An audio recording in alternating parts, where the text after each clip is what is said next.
بسم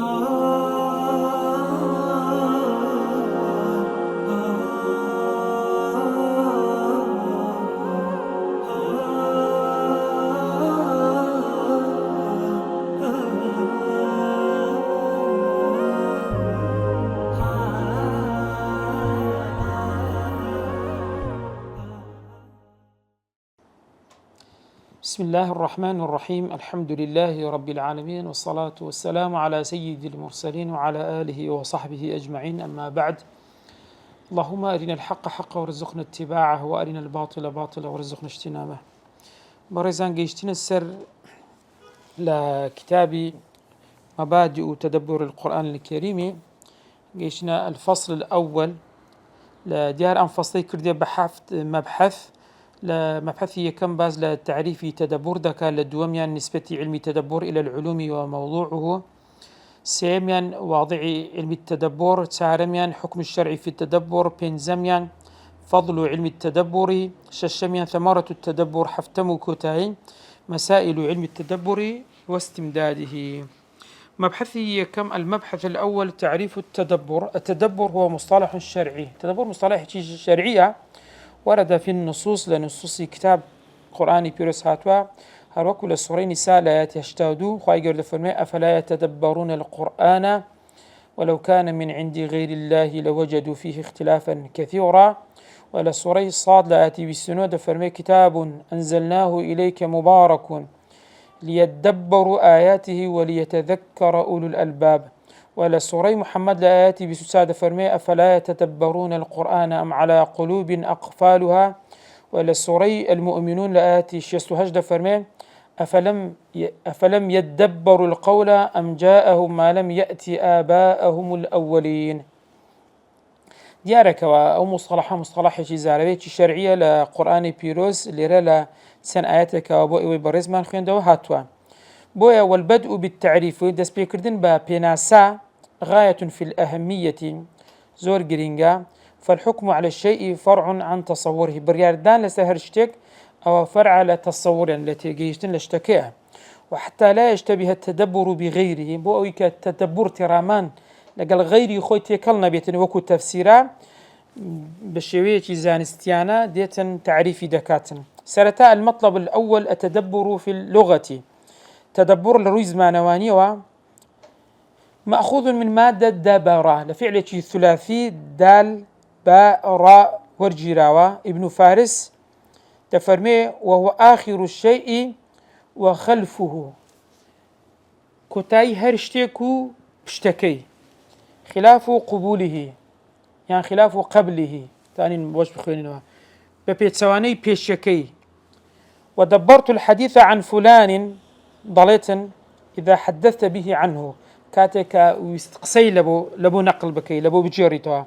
وهو من الباب جاديار أوش همان أو تعريفية كإمام بس معنا،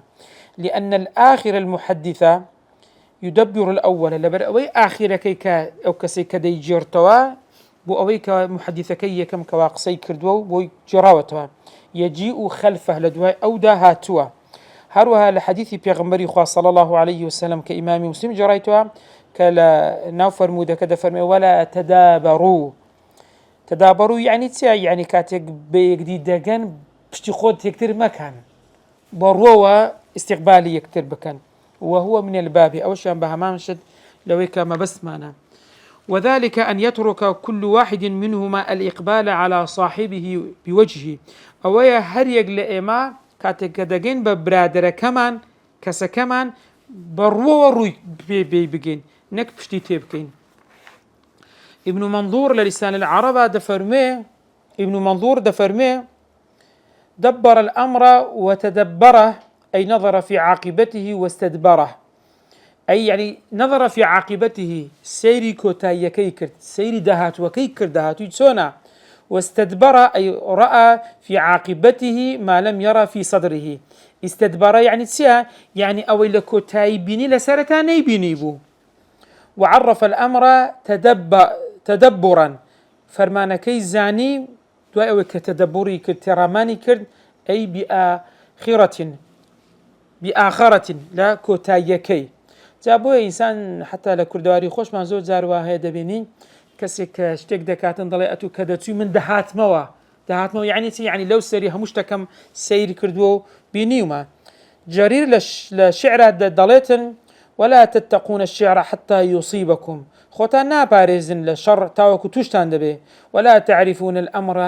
إلا تدبرا شتیش نازانن إلا تێڕامانی نەکەن تاوەکو تایەکەی نەچن کەواتە والتدبير في الأمر تدبير لأمر معناه چییە؟ أن تنظر إلى ما تؤول إليه عاقبته تو سيري أو شتبك كوتايكي بتسي دقاتن.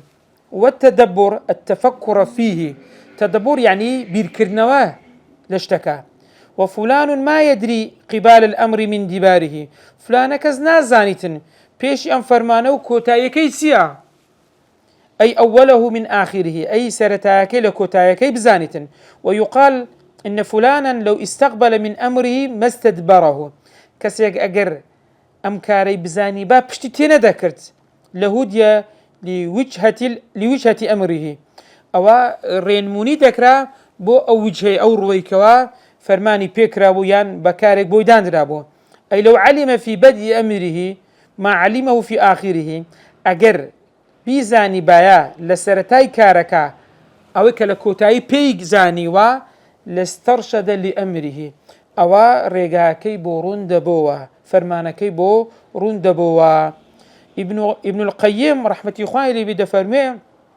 وتدبر الكلام تدبر الكلام تبرزان أن ينظر في أوله وآخره أويتو سيري سرتا وكوتايا كيبكي يعني كواتب بريار نزدي لسا سرتا بتنيا دبي سيري سرتايكي وسيري كوتايا كشيبكي ثم باشان هراوندشنا يعيد نظره مرة بعد مرة زاري تريش سير بكاتم زاري تريش. ولهذا جاء على بناء التفاعل تدبر لسوزن تفاعلا تجرع سيتو كاتك آوك دخويتوا قم دخويتوا يعني لسرخو خطوة هنگاوك دواي هنگاوك تفهم تيجيشن بهمان شت تبين رنكردنوا يعني قوناغ بقوناغ. زبيدي لا تاج العروسة دلي التدبر يعني التفكر تدبر يعني تفكره يعني بيركرنوا أي تحصيل المعرفتين لتحصيل معرفة ثالثة تو دو زانز دو تيجيشتن بدز دينين بو بقي بسيمش كواتا يعني خطوة دواي خطوة كواتا لروي زمانواني باس ما كل كواتا دبورتيا. المطلب الثاني دسين لاي التدبر في اصطلاح المفسرين تدبر للزاراوي مفسرين زين أمان صيدلا برزان يتعدد فهم المفسرين للتدبر ديارك تيجيشتني مفسرين بوت رامان سن فهمي شان هي ولكن مع تعدده يقترب بعضه من بعض لقرتي سن تيجيشني شان هي بلام هندك لهندي كان نزيكا. قال مقاتل بن سليمان مقاتلي كوري سليمان كصالصة بنزاه هجري وفاتي كردوها تفسيري شي مطبوعي هي لبردستش ماني سادس دكوي دفرمي هو التأمل في معانيه دفرمي يعني ليوردبون ولا معنى كان والتحديق الفكري فيه تحديق لحدقاته يعني ساوتيبرين سير كردن بوبي كرنا وتيدا وفي مبادئه لابن ماكاني وعواقبه كوتايكاني ولوازم ذلك أو كلازم شتي ديجريتوا. والله زمخشريش ك 538 دفعتي كردي لتفسيرك الكشاف ضله تدبر سي برزان دفرمي تأمل معانيه يعني لوردبون ولا معنى كاني وتبصر ما فيه بينين وكتيداه بيبيني زاني تيتداه. هروها قرطبي رحمة إخواني بدفرمي تدبرتي التفكر فيه وفي معانيه تو بيري لي بكيتو لما أنا كانشي ما أنا كانت سين. هروها خازن لا تفسيرك خوي دا دفرمي تأمل معانيه ليوردبونه لما أنا كاني والتفكر في حكمه. وهروها بيركرنوا لا حكم كاني والتبصر ما فيه من الآيات أو آياتان كواهي بيبيني كوا سيري بكيت زاني سيا. وهروها أبي حيان الأندلسين أو يشبه ماشد للتفسير البحر المحيط هذا فرمي التفكر في الآيات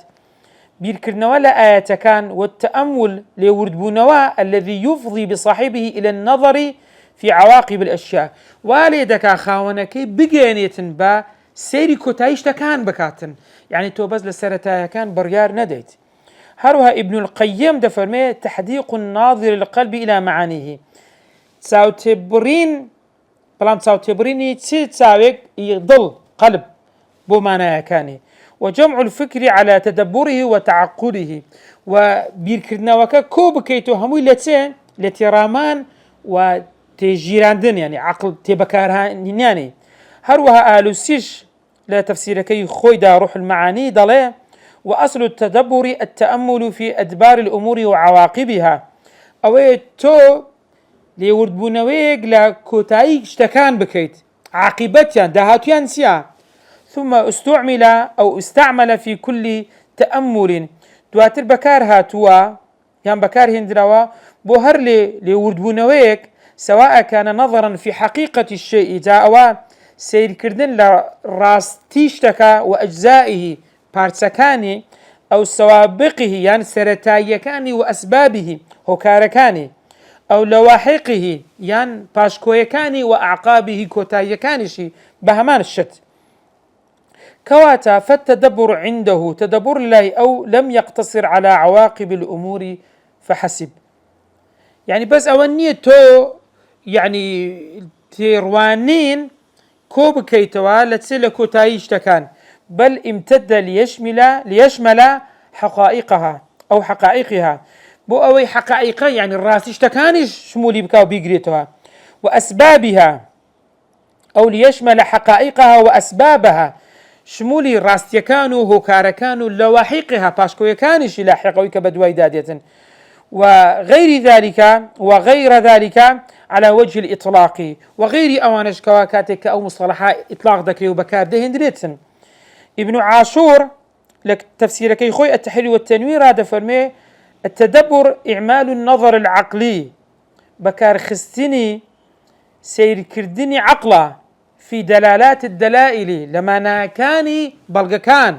على ما نصت له أو بنصاتوا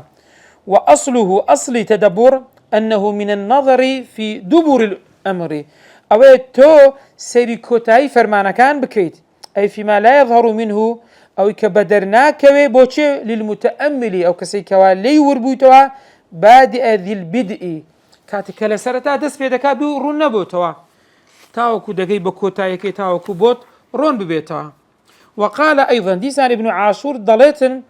والتدبر تيا التفكر بيركرنوا والتأمل ليوردبونوا الذي يبلغ به صاحبه خاونكي دقيني بتسيه معرفة المراد من المعاني زانيني ما بس لو معناها أو ما بسته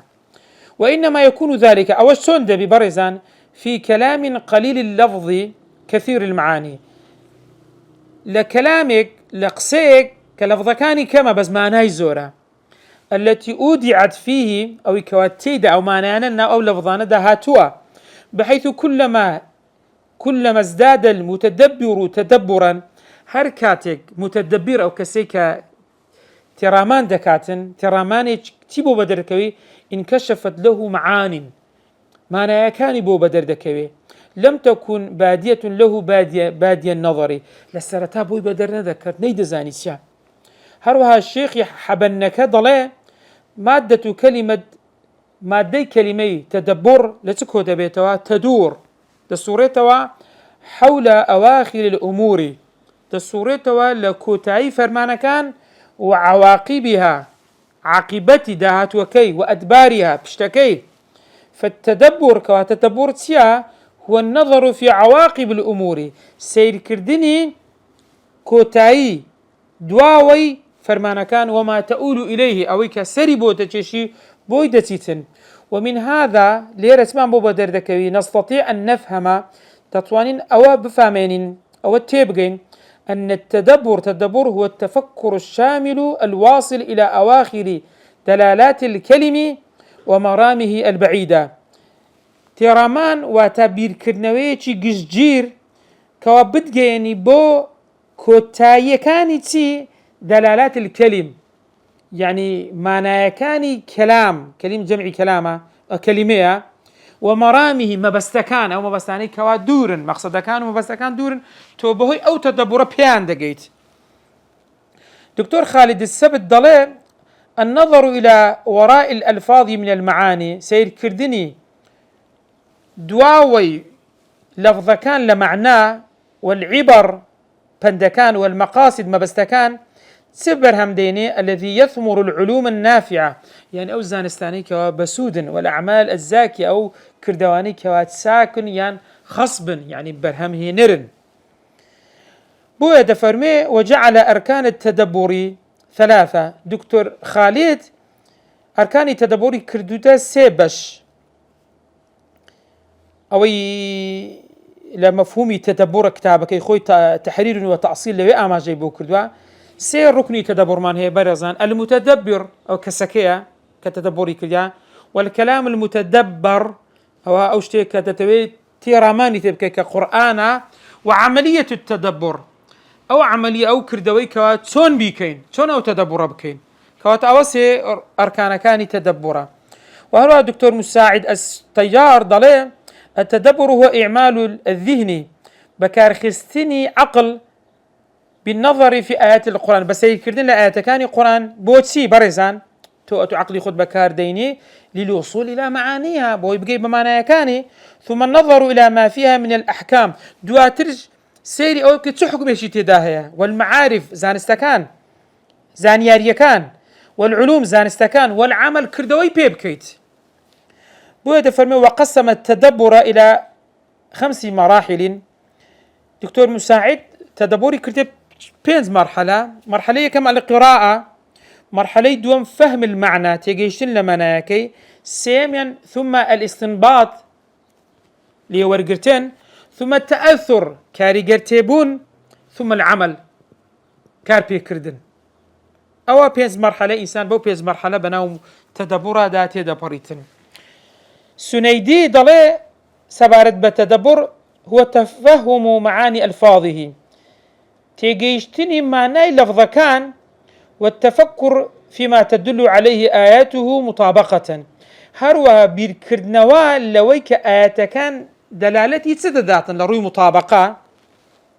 وما دخل في ضمنها أويك ضمنشها تكفحواي كلامك يا وما لا يتم ذلك المعنى إلا به أويك معنى كي تدناب يعني تو معنى أنا بدسناه يعني إلا أتدبرنا كيت مما لم يعرج اللفظ على ذكر من الإشارات والتنبيهات تو سرخصن يعني برزبونوي أو لفظانا لإشارات التنبيهات الناكي أتدبرانا بيتي تبي تدبري تدا بكيد بولا كلامي سنيدين وكلام السنيدي في بيان إحدى طرائق التدبر كان ليجي للرجال كان تدبرها وهي قاعدة يجبرزان بنسينيتها دلالة الألفاظ أي معاني الألفاظ معناي لفظ كان فهو ليس تعريفا علميا أيوي أو كإمام السنيدي تعريف جزانستينيا بقدر ما هو بيان لإحدى الطرائق العلمية للتدبر زياتر أو باسي كردوا يعني دتوانين بلين كاكا وبيناسية زانستينيا بلكو يكك للرجاء كان عملية تدبر كباسي كردوا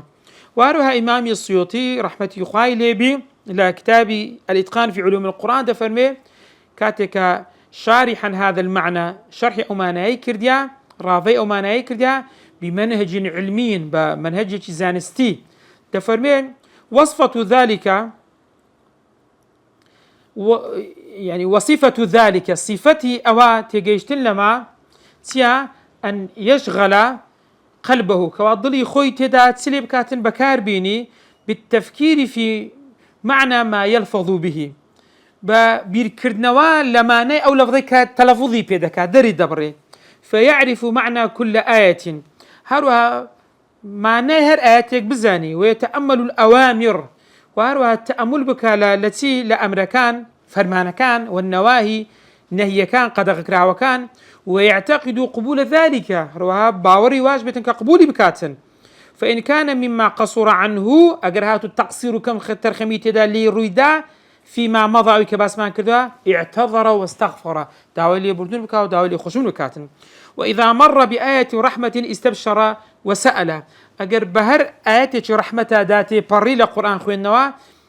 استبشر بشارتي تدابل آياتك وسأل داوابكاتن كخداي جوربي بدا أو عذاب بهر آياتك دا كعذاب تدابو بسر دار رويش خوين جوا أشفق بترسي وتعوذ داوا بنا لخدا بك أو تنزيه لهش فينك تنزيه تدابي باتشي بو پروردگار تابي نزه وعظم بري سبحان الله أو دعا تضرع وطلب أجر دعاشي تدابو با خوي بكم بزاني تضرع بكا وداوي بكاتن إنزا ومن مجموع كلامهم لكوي أقصانيوان تفرمين نخلص إلى أن التدبر دتوانين بجن بتلخيصكي بكل كراوكي تدبر يرجع إلى أمرين بودو فرمان دقرتها يكم يعني عميق التفكر في معاني القرآن قراي بيركرنوا لمعنى القرآن دوام يعني النظر في عواقب والمآلات القلبية والعملية لمعاني القرآن سير كردن لكوتايو داهات وكاني بلام لقلب روي قلبيوا وبعمليش بو معنى شكان بكين معنى كلمات كان القرآن بكين بو فلا بد للتدبر من ركنين أساسيين بو أو يقترامان بكين برزان دو ركن هي أساسين كواد بيتي ذهبي باجتماع ما يتميز التدبر من غيره تدبر كول غير تدبر بما أو كاتي ليك زيادة كريتها وهما أوش سنة الركن الأول الركن النظري الركن النظري كيا وهو يمثل الوقوف مع الآيات يعني بوستان لقل آيات كان والتأمل فيها ليوردبون ولا آيات كان ويدخل في هذا الركن لو ركن سيتكش داخل ده ببرزان التفسير رغفة كردن استنباط هلنزان التفكر بيركرنوا التأمل ليوردبونوا لو مشاني كوا كردوتي الركن الثاني الركن العملي كركن عملية كيا وهو يمثل التفاعل مع الآيات تبي إما تفاعل اللي قلب كين لقري بقون زين خو بقون زينين وقصد الانتفاع والامتثال بما بس يسود لي ورقرتنو وهروها بديهناني فرمانكاني ويدخل في هذا الركن لم ركن الشيء كداخل ده ببرزان الاعتبار بند وقرتن اتعاظ عبرت لي ورقرتن يعني بند ورقرتن والتذكر بالخسنوا وبناء على ما سبق بناء كردن لساوي كواباس ما كرد يمكن صياغته دتوانين تدبري زاري شجر التعريف بكينو بناسي بكينو داير رجينوا بالتعريف الآتي بو تعريفه كإستاذ يخينوا التدبر هو عميق التفكر في معاني كلام الله تعالى روتسوني بيركرنوا يعني بيركرنوا يقول بو معناكاني كلامي پروردگار وإعمال النظر في عواقبها بكار خستني عقل جير بيركرنوا لكوتايكاني التي من تأثر قلب كواكاري جريها بلسر ضل أو عمل الجوارح يعني لسر كردواكاني عندما كان لا شمان بويا وعليه يمكن تعريف علم التدبر بويا لسر أم بناسك كردمان دتوانين زانسي تدبر بناسب كين بلين بأنه علم شرعي يبحث في طرائق معينة سن رجاية دياري كراو على عملية التفكر في كتاب الله بو يعني بيركرنويتشي عميق قول لكتابي خواي پروردگار كقرآن وإعمال النظر في عواقبه هروا بير سير كردني كوتاية كانش يمكن إنزا أو بيدا قتري علم التدبر وبهذا يتضح الفرق بينه وبين التفسير بومان سرون دبيتو تيازي لأن تدبر زانستي التفسير فالتفسير هو الكشف عن معاني القرآن تفسير تيا درخستني معنى كان القرآن ولا يلزم منه عميق تفكير لازمي أوناكا بيوسي أوناكا تنكواب بير كرنويتش قول بكيت ولا نظر في عواقب وهروها السيل كردني عاقبته ولا تأثر تدا كاري قربون بلام والتفسير كواتا أساس والتدبر ثمرة كواتا تدبر بربومي تفسيرا يعني كسيغا قربية تدبر بكات دبي بقناغي تفسيرا تيبري بتن ولا نظر في العواقب أبوبن هلا مسألة تدبركي أو التفسير وسيلة والتدبر غاية تفسير وسيليك بلام تدبر غايته أي غاية دائما دبي بو وسيلة داتي بريتن فغاية التفسير فهم المعنى غاية التفسير ما بس لتفسير سياب باريزان زانيني ناسيني معنى كانتي أدي غاية التدبر ما بس للتدبر الاهتداء يعني ريدوزي نوا رأيكي بدوزيوا بويا والعامل بالقرآن أو كسيكا كار بالقرآن دكا متدبر ولا يقال إنه مفسر. هر کس کار به قرآن بکه پیدا گوتری متدبر پینا گوتری مفسر.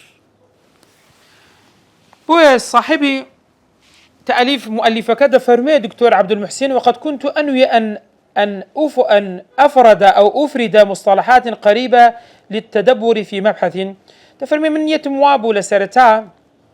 كوا مصطلحاني أو زارواني كوا نزيك للتدبر سيان اللي بكم هرهموي يعني بجواز بفردي بوي قصيلة سر بكم، ولكني وجدت كتابين رائعين كتبا في هذا الباب فكفياني. بلان بينم دو كتابي ترهبون كوا او دو كتابش ما في خوان بو مصطلحات التدبر دابو بويا او نتسوج يعني نيك خصو السر بخو قصيل السر بكاتن او دو كتابش بريزان كتاب التدبر حقيقته وعلاقته بمصطلحات التأويل والاستنباط والفهم والتفسير، دراسة بلاغية تحليلية على آيات من الذكر الحكيم الدكتور عبد الغني سرحان. هروها كتاب مفهوم التفسير والتأويل والاستنباط والتدبر والمفسر دكتور مساعد بن سليمان الطيارة. هروها بل إن الهيئة العالمية لتدبر القرآن الكريم ودزجاي جهاني بو تيرامان القرآن بيروس أقامت الملتقى الأول يكم ملتقى بيجيشتني يكم أنزام دعوة لتدبر القرآن بناونشاني تدبر القرآن تحرير وتأصيل. تيرامان القرآن تحرير يعني بناغبو دانان يعني رون كرنوو وبناغبو دانان، وكان فيه ثلاث جلسات، 3 جلسة تدا أنزام دراوة و6 بحوث 6 بحث تدا بيشكش كراوة، وعلى كل بحث تعقيبان بو هر بحث دو تعقيب دو بدو أداتوني بو كراوة، وطبع كل ذلك هموش طبع كراوة في كتاب واحد ناوية كتاب بعنوان نفسي بعنوان كتازخين مان وتدبر القرآن تحرير وتأصيل. ولكني سأضرب مثلا على التفريق بين التفسير والتدبر في تطبيق عملي برزان أو زور جرينجا زور بسودشا أويك ولا سر تدبر تفسيرا كباس ما كرت بناس كانوا عملية كانوا ركن كانوا اشتغان استعدتوانين بين لسر أم آياتي سوري قصص لآياتي بستحفتة لتيروتشي سيدنا شعيب سلامي خواهي بلغر سيدنا موسى عليه السلام كاتك دستي فرعون حلط توبو مدين لوي كاتك بشعيب بيغمبر دقاتن بابزان لم آياتا اگر تدبوري تدابكين ترامان تسيمان بدز دكيوتن. خواهي قولي لقصة كده فرمي سيروكاكا قال إني أو شعيب بيغمبر ده فرمي إني أريد أن أنكحك إحدى ابنتي هاتين على أن تأجرني 8 حجج. شعيب بيغمبر سلامي خواهي لبي بموسى عليه السلام فرمو من دمويك لو كساني تو تكاني خم نكاحي بكم بخزاني تو هاتيني أو دوانا على أن تأجرني 8 حجج بويكا تو دس 8 صالان شوانتين بوبكيت أو مهريك سكانا، فإن أتممت 10 أقر دا صالتها وكيرت فمن عندك لساكي خوتها أو من داوة كم هشتا بلا ما قلت ديتها بكي لساكي خوتها. وما أريد أن أشق عليك ناموي لسرتوش قرز بكم ستجدوني إن شاء الله من الصالحين، وإن شاء الله يعني دبينيك ومن لا بياو ساكا كانم. أقر بيو سيري تفسير يا ما يعتبكين زور بكورتي صاحبي مدين فموسى عليه السلام يقول لموسى عليه السلام تيبي قلت إنه يريد أن يزوجه إحدى ابنتيه تيوي يقلك سكاني خوي بدات بموسى عليه السلام بكاب خزاني مقابل أن يعمل لديه 8 سنوات لمقابل مهر كان ويا 8 صالان لا أو إيش بكاتن، ولو أكمل 10 فهو فضل له أقل بكات الدصال أو تساكي خو باشي خويتي، ولن يشق عليه في العمل لسريش قرزناك لكاركاني وسيجده من الصالحين وتجبيني كشعيب بياي تساكو إن شاء الله. أقل سير كان تفسيرك هرأون ده بوزور بكورتي. وأما تدبرها بلا ما قد ترامان بكين تدبر لما آيات بكين برزان، فنقول في هذه الآية فوائد سنان فائدة سودية يكميان. ينبغي للعاقل استثمار الفرص، إنسان عاقل دائما كفرصتك هات بردست يعني لدس خوتي نديه. فصاحب مدين شيخ كبير سيدنا شعيب كابرايتي بتمنبو وليس عنده إلا بنات تناكتيهبو، فكان عليه اقتناص هذه الفرصة بوي زور قرين بو كأو فرصة كموسى عليه السلام كسيتشي بهز أميني كتبردست هاتو تبردستي لتسخوي ندات بو كارج بو أو كرجنزا كموسى عليه السلام بو كارج توظيف في توظيف موسى عليه السلام ككارج بو بدوستوا هو يكم يعني دوميان جواز خطبة الرجل لموليته الرجل الصالح جائزة كسك أجر خواني كذبو داخوازي بياو بكاتن دائما خلق وافيرك و بياو دس داخوازي كسان نخيرة و باوچی کچکەیە بۆ کچەکانی خۆی داخوازی پیاوێکی صالحی کە موسى عليه السلام فەرمی إني أريد أن أنكحك من دەمەوێت کە لە کچانە بکەم بە خێزانی تۆ. سێیەم فائدة اشتراط الولي للمرأة هەبوونی ولي بۆ ئافرەت فهو الذي ينكحها ئەوە ئینکاحی ئەوە بە مێردی دەدا ئەوە يعني خاوەنی مێردی بۆ دەدۆزێتەوە ولا تنكح نفسها ئافرەت ناتوانێت خۆی بەشوو بداتن. إني أريد أن أنكحك أوكا لنصيحتك داهاتوا. سارم فائدة سود الإشارة إلى عدم الجمع بين الأختين جائزني كوا دو خشق لقل يكو بكريتوا بوي فرمي إحدى ابنتي يك قلوانا نكهر دوشان. بينزم فائدة جواز النظر إلى المخطوبة جائزة كوا كسك تتسيت داخوازي كتك سيري كتك بكاتن أوج ببالغيتي أخذا من قوله تعالى هاتين فرمي أو دوك سكا سيريانكا وهو اسم إشارة إلى قريبه إشارتك بو كسانك لا يدانشون كدوك تكيبو. ششم سود يجوز أن يكون المهر عملا تكريه مهرك بس عمل بيتن فقد استعمله في رعي الغنم 10 سنوات كوابكاري هنا بو شوانتي مركاني بدصل. حفتم سود برزان جواز الانتفاع الولي بمهر موليته دكري ولي يعني خاوني كسكان سود لماريك سكاني خوي وقري غير أو ماريك سكانه ماريك شوانتك بوشة دقرتوا بو شعيب پیغمبر دقرتوا دكري ولي يعني انتفاع سود ببيني لا مهريك سكاني فقد رعى موسى الغنم الأبد كموسى عليه السلام شواني مري باوكا كبو باوشك سكان بو. هشتم سود الحج موجود في شريعة من قبلنا حج ديال الشريعة بيش مشهر وجوه رهبوة ببلغيتي 8 حجج نيقوت 8 سنوات حجج بكار هنا نويوميا وهو عندهم سنوي أيضا للاي أوانج ديال السنوي شهر هبوة لأن معنى 8 حجج يعني 8 سنوات. ديمسود صاحب مدين رجل صالح صاحب مدين كشعيب يغنبر بو بياويشي تاقبو لأنه يحسب السنة بالطاعة أو حسابك بتسكر نيجود سنوات قلت حجج بحجي كرت أوش بطاعت كحساب دبيتن بو بياي صالح كبيغمبره شعيب عليه السلام. يازدمين سود تفرمي عظم أمر الزواج يعني عظم أمر الزواج فرماني الزواج بقورة داندرا فهو من سنن الأنبياء لسنن بيغمبران بوا وقد اقتطع موسى لأجله 10 سنوات موسى عليه السلام بو بدس خستني كجن بينيتن 10 سالان إشي كرت 10 سالان شوانتي كرت لا تمني خوي. دوازدم سود برزان سود يشي تريش يعني هرهمان بوضلن زانان لكتب تفسير بوضل حجاجي بكار هنا السنوات بكار هنا ولا كتب تفسير باسكرا ضل شعيب عليه السلام بو قد 8 حجج نيقول السنوات لبروي بحجنا هنا موسى عليه السلام وكو حاجة تبعتي حاجج ويا كان نامينته إلا لبشارك خوي دقريته بو شعيب بيغمبر ديزاني موسى عليه السلام هر دقريته بشاري خوي بو مصر بو دعوة كردن بولاي فرعون. دوازدم سود عدم المشقة على العمال يعني دائما أو كريكارين لبردستن بانيان قرص نكيد بو يفرمي وما أريد أن أشق عليك. سيزدم سود استحباب تعليق الأعمال المستقبل من مشيئتي دائما هر كردويش دهاتوتها بيبستو بمشيئات إن شاء الله ستجدوني إن شاء الله. سواردم سود عدم تزكية النفس إنسان دائما تزكية خوي نفسي خوي نكات ببلغيتين ستجدني إن شاء الله من الصالحين نيقول ستجدني من الصالحين إن شاء الله بكارهنا ولم يقل ستجدني من الصالحين. بازدم سودو كوتاي أو كبازي كردوا أقرنا الدكلي لو أنا سودي تريشي ليور بجيرين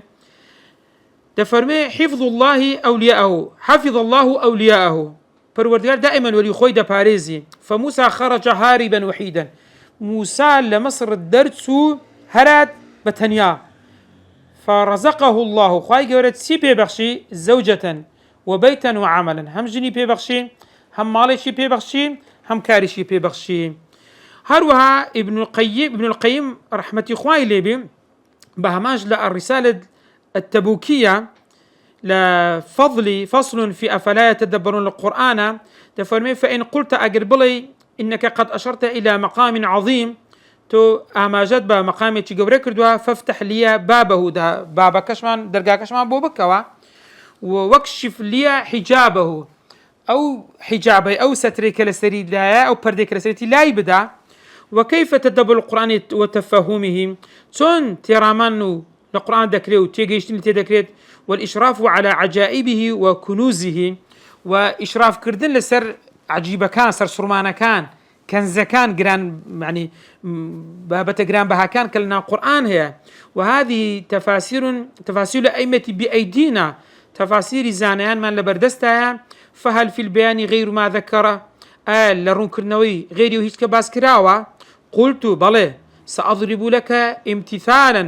أمثالا سنمنبوتان باز دكم تحتذي عليها تتاني اقتداي بكيت وتجعلها إماما لك ببيت بيشوابوتو في هذا المقصد لما بس تدبره. قال الله تعالى هل أتاك حديث ضيف إبراهيم المكرمين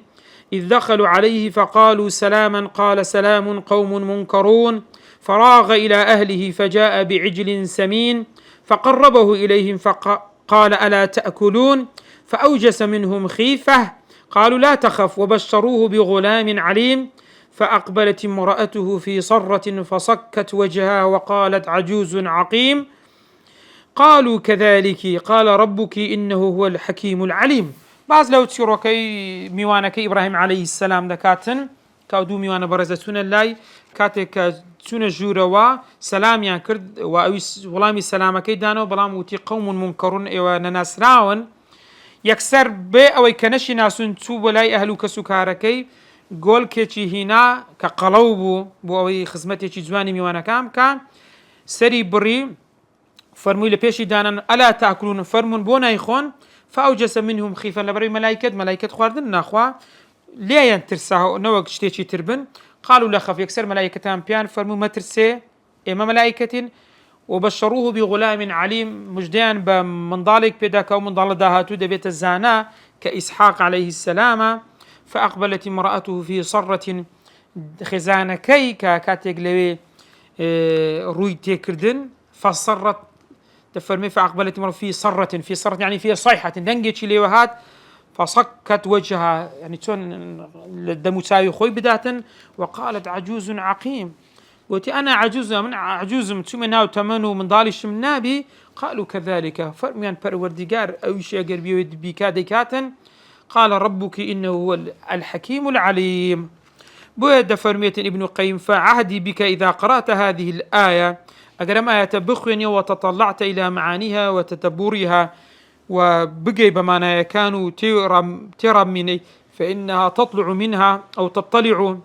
اطلاع لسرسدكي بتسدكي منها عنا أن الملائكة أتوا إبراهيم في سورة الأضياف ملائكة كان لويني ميوانيتنا إلى إبراهيم عليه السلام يأكلون ويشربون وكوميوان طبيعتها دخواتها وبشروه بغلام عليم مجديان با من غالي زانا بيدا وإنما امرأته عجبت من ذلك أفرتكي بيسر سرمان بو فأخبرتها الملائكة ملائكة كان خبريان بيدا أن الله قال ذلك فرماني خداء ولم يتجاوز تدبرك غير ذلك أتوقع سيرك هر عوان دليت دقيت بلام ابن القيم رحمة الله عليه بيضل ناشتي تري لي ورد الجيرة فاسمع الآن جيب قريستا بعض ما في هذه الآيات من أنواع الأسرار سن زوري أسرار نهني تداهيا وكم قد تضمنت من الثناء على إبراهيم سنشتغل لنا أوتسيرو كالسر إبراهيم هيا وكيف جمعت الضيافة وحقوقها سون ميوانا كان وما في ميوانا كان تدا كوكرا وتوا باسكراوا وما تضمنت من الرد على أهل الباطل من الفلاسفة والمعطلة هروها لوا رد اجتهاب أهل فلاسفة ومعطلة وقربين سردو صفتك آخر الحكيم العليم كتدا لكتاي باسكراوا وكيف تضمنت علما عظيما من أعلام النبوة سون باز لا كسيك دكا علميك دكا لا علم هرجور كان كبيغمبر إبراهيم عليه السلام وكيف تضمنت جميع صفات الكمال التي مردها إلى العلم والحكمة سون همو صفتات زوانا كانوا تاوكاني كوا تيدا باسكرا وكذا قرته بوزانست بو حكمت. وكيف أشارت إلى دليل إمكان المعاد هروها سونيتي باز لآماجل الدليل معاد كزاري شتر زندوبونوا بألطف إشارة وأوضحها وأقر بمعنى يبلين سون أفرته شي عقيم من ضالي ببي زور آسانا كبروردگار ساري شتر كسيكا كدروز بكاتو سلنوي زندوب بكاتو ثم أفصحت بوقوعه باشروني كلو كورود داتن. وكيف تضمنت الإخبار عن العدل الربي وانتقامه من الأمم المكذوبة باز لسدكات هوالكاني عدل پروردگار وتولك كرنوال لو أمتاني كقرآن ككتاب خوان بدرو خستوا كقوم لوط بو سلامي خوال لوط عليه السلام بي. وتضمنت ذكر الإسلام والإيمان باز لإسلام وإيمان دكا والفرق بينهما كتسيروك كي باز كراوا. وتضمنت بقاء آيات الرب الدالة على توحيده وأو آيات بلغنش حتى وكو استعماو لسر توحيديتي لسر يكتاي پروردگار وصدق رسوله راستي بيغمبركاني وعلى اليوم الآخر لسر راستي روجي كوتاي. وتضمنت أنه لا ينتفع بهذا كله إلا من في قلبه خوف من عذاب الآخرة وكس باس لوجد كسو لناب إلا كس قردل لنا أقترسي لنا وضلها بتم لعذاب آخرت أوانش تشين بريزان وهم المؤمنون بها وانك باوريان بها بروجي دواي. وأما من لا يخاف الآخرة أدي وكسان الآخرة ناترسي ولا يؤمن بها باورشي بينيا فلا ينتفع بتلك الآيات يعني تدبري بيناكريت سودلم آياتنا نابين. فاسمع الآن بعض تفاصيل هذه الجملة دا جيب قرأ إستعوا هندق للتفاصيل بجملتين ببيت تفصيل هاتبو إلى آخر ما قال رحمه الله تاكو تايكك ابن القيم رحمة يخالي بباسي كردوا ذاك وتالي لتدبر زاني من أو شتيك لتدبر بدس دينين لواني لتفسير بدس دينين لركو تايبا درس كمان دينين. وصلى الله على سيدنا محمد وعلى آله وصحبه وسلم.